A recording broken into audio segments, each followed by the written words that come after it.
Hi guys, I'm Mario from moxland.com. I own a website and MTG e-commerce here in Brazil. And I'm making this video because since the recent news of the pro players, the news was yesterday, I believe was Friday, about the end of the MPL and the end of the Rivals League. I confirm some of my thoughts about the influence of Commander in MTG. Since the beginning, I'm sorry because I will try to do this only on one take, but my English is quite rusty. I haven't been using, so I'm sorry about that. I hope you enjoy the video, even with those flaws. I believe that the reason of Commander is taking so much space, and I believe the Commander is a great format. As a store owner, I love Commander to sell the products of Commander. They are normally the best selling products of the year. They lose just a few times for some crazy sets like War of the Spark, that was insane. Or Throne of Eldraine was a great set. But Commander came to fill a gap. I can say from Brazil, the experience of Brazilians, I believe. I can't speak for everyone, that's what I'm thinking. Commander came to fill this gap of using old cards. The card pool was insane, and you don't have the cost of playing Legacy, that you need 4 copies of Gaia's Cradle or Dual Lands. That's the problem of reserve release. That's another crazy thing. I don't want to go into that in this video, but I play Magic since '97, and I most collected and played. And when Commander appeared, it was EDH. It was crazy. It was a great format. I believe that was one of the, not the one of the first, because there was some old stores that had some employees who used to play. But knowing those people, I started playing, and I didn't like it so much, but it was fun. It's a fun format. But the problem started when they started producing those specific Commander products. Since that people can play Legacy, and around the same time Extended was not a thing anymore. They came with Modern, which is I believe that's terrible. Extended was so fun. There was rotation. There's something that they left behind. The rotation of cool formats, and they bring Modern, which was lifetime cards like Legacy. So Legacy stopped being important, and Modern was important. So the gap was filled with Commander. You were playing the cards that you had, great cards, but only 1 copy, so it was awesome, really cheap. But then with the introduction of the products of Commander, the reprints stopped being produced or made in the normal sets. So you would have some awesome cards only in Commander. I do love reprints. There are some people crazy that hate reprints or the power concern about the power creep. The better the cards, the better the game. We never saw Oko playing against the companions, and we got both banned because some annoying, complaining, noisy people in the internet did that. Turned those cards off the game. They banned it because of that. So, but I'm going off sides here. With the product being so good, it's a good product. The main sets start to be crappy. They start to be awful. You wouldn't find some good sets to. It was around Return of Ravnica. It was an awful set. Every Ravnica set is awful. The good things about Ravnica is only the Shocklands. Everybody hates the set. The set is always so awful. The terrible cards. But Shocklands are awesome because they are playing in Modern, they are playing in Commander, they are playing everywhere, even Legacy. And with this, we start having some crappy sets and a great product going aside with that. And the base was growing. So, but because of that, players stopped investing in the rotation format. So standard started to die at this moment. Standard was not a thing. And the worst of that, there was a sequence of bad sets. Terrible, terrible. They went through until Amon Cat. There was a lot. There was a couple or three, like Tarkir with the fetch lands, because everybody loved fetch lands, but the set was not that great. And some others like, but then they changed their mind. There was a moment that I believe that they would start doing the right thing, and came War of the Spark. They did that before with Dominaria, but they flooded with legends, so the set was made for Commander. But it was a good set. I can't complain about Dominaria. But then came War of the Spark. It was awesome. It was great, but came together with the idea of, I believe that at the same time they probably had the idea of Brawl, because they tried that with a couple a set later, or a couple set later, there was Throne of Eldraine, which was an awesome set. Good cards, no reprints then, but they started making good cards to make interesting to buy the new sets. Those chase cards are good things for Magic. People don't. If you want to play bad cards, go play a Planeswalker deck. That's another problem with Magic too. Right? They changed that for Commander decks now, but it was a problem because when you have a good product, a good card that you want, like Oko, was awesome. You get a Planeswalker deck with Oko, but it's not the same Oko. It's another one that is terrible. Pokemon does a good thing with that. Pokemon notices the cards that are they're being played, and he uses to make some other products with those cards. So if you have like Eternatus VMAX, that's a deck, you can find a product that's have a Eternatus VMAX. You can find it. Chase cards are good, but you can make you can make a complementary product with the card, but it's a copy that's the worst card. So the markets never have the cards, and you can find it anywhere. You have to ban it or something. The worst idea. But I'm going sideways again. With that, Commander, with those sets, Commander start MTG Arena together because it was a thing around the time. Standard got attention and became an only format for MTG Arena. It was the only thing you could play there. And after that came COVID, a little bit later. You had one thing that I want to comment before, that we had a great set, a core set, that we never had a good core set, maybe M10, Magic 2010. And M21 was a great set.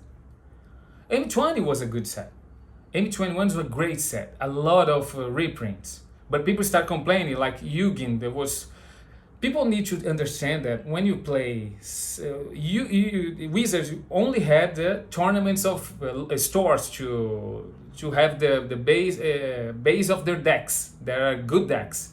The tournaments of stores that start posting online, and then the principal the principal tournaments like Pro Tours and GPs, those tournaments.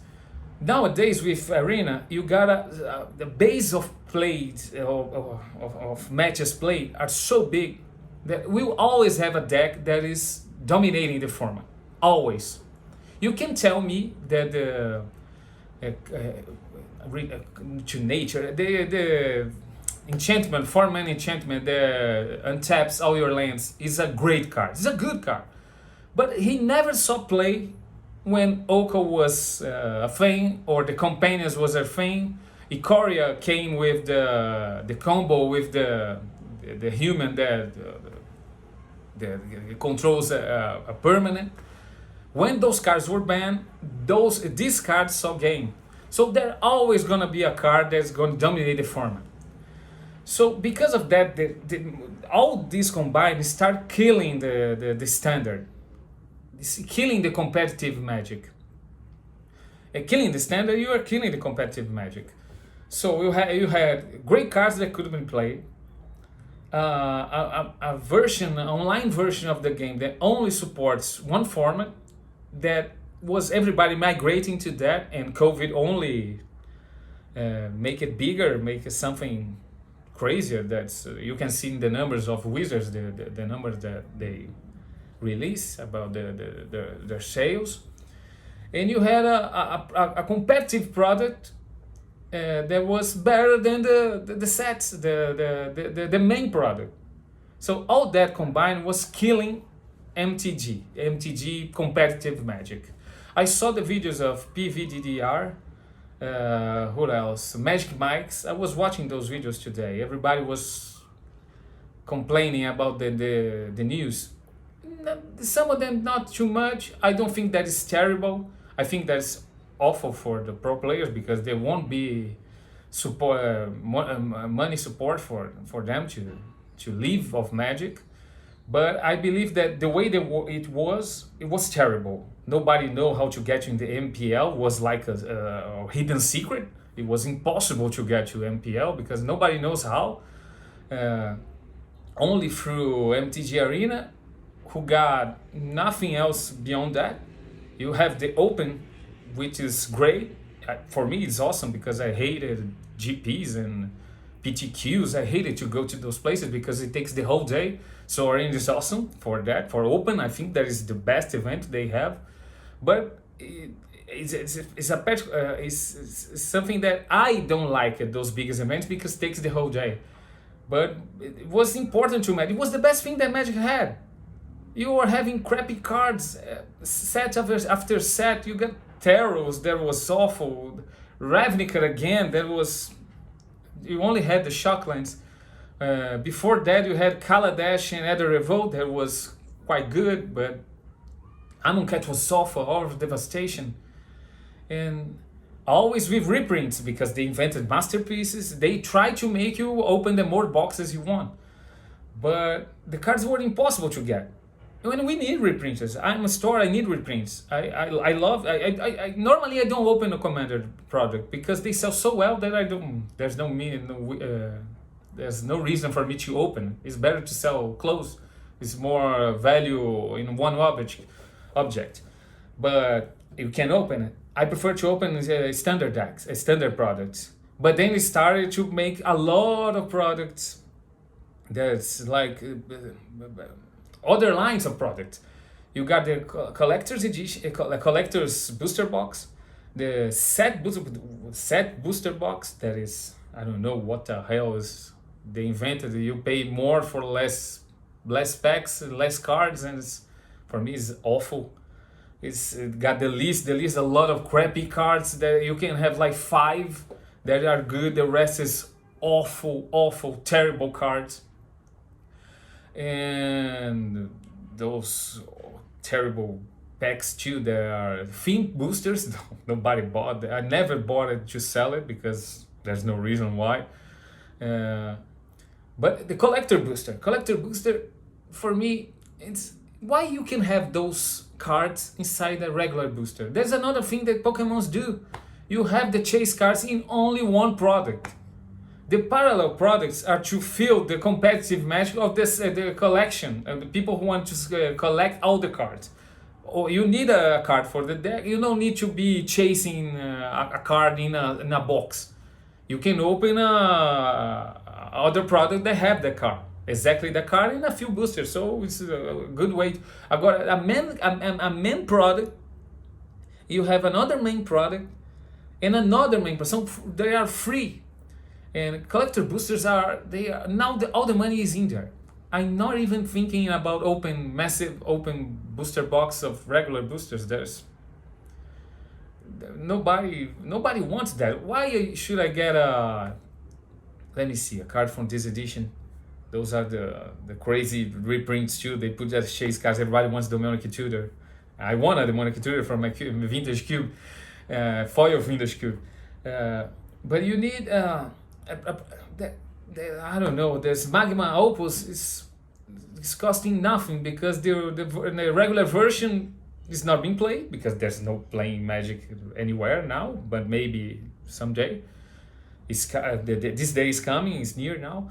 But you have this. Why would I get a version to collect, or to pimp my commander deck, or something that isn't the extended art, or the borderless planeswalkers?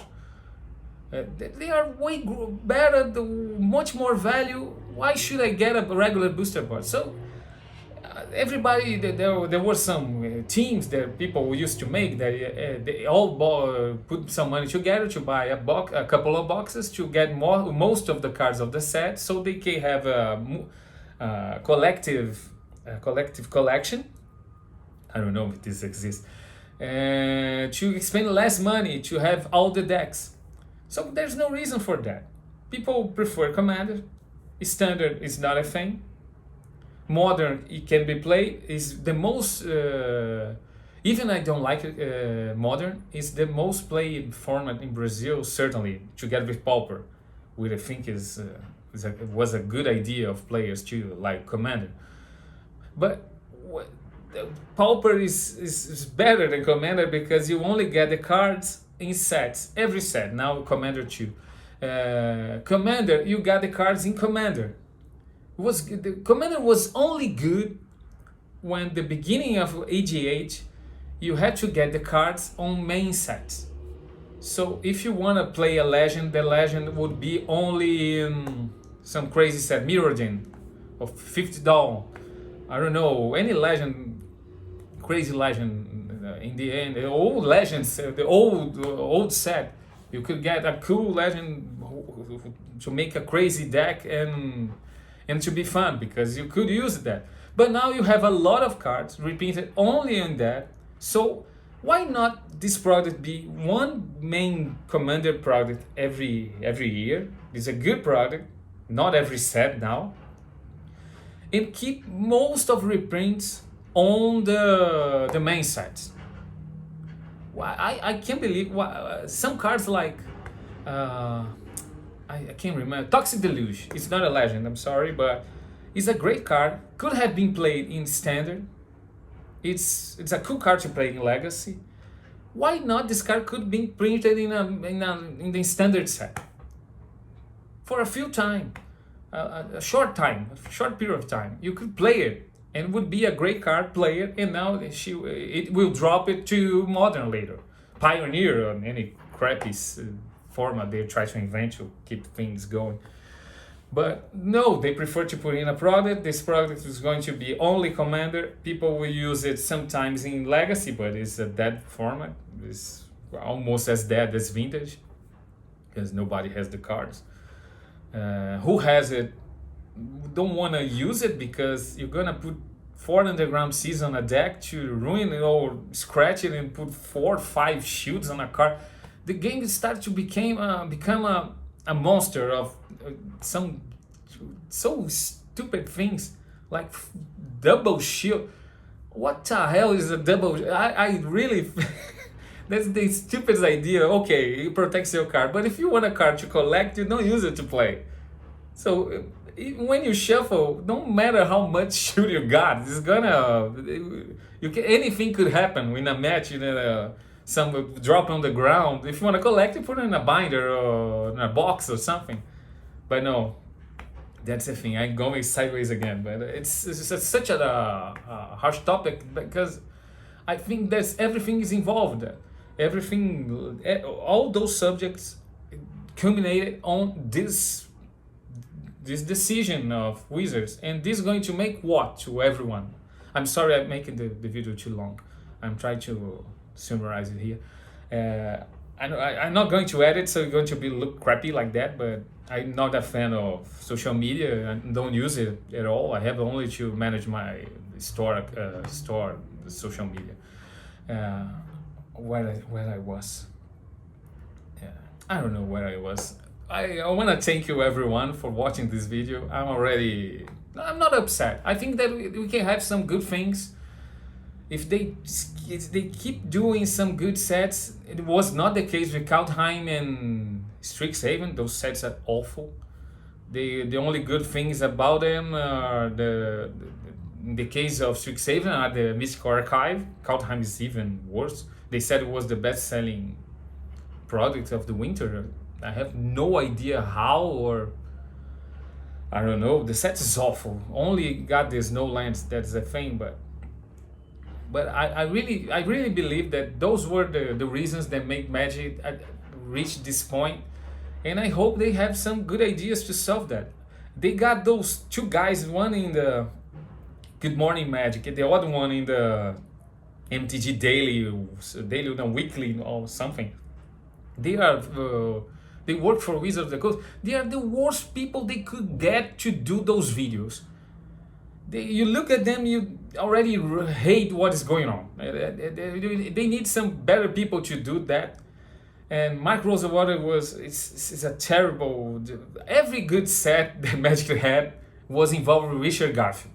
Richard Garfield was the guy who made the game, and a good game. Every set that he was involved, it was a good set. Then they don't try to work. When they need it, they need him, they call him back to do something, to solve something. But normally it's terrible when he's not there. And now he's doing other things, and they have to thank God that the game dropped down on their lap, because any other company probably would do better than them. Hasbro, I always thought that Hasbro was going to do something good. I think that Hasbro putting this pressure on making good cards and making them make better sets is what saving Magic now. But the problem is because they're looking so much to make money, and I think that's right. They are making so many products, and they are all making everything so terrible to find, and I don't know. I was too long. I want to thank you everyone, and I hope you enjoyed the video. Have a good one too.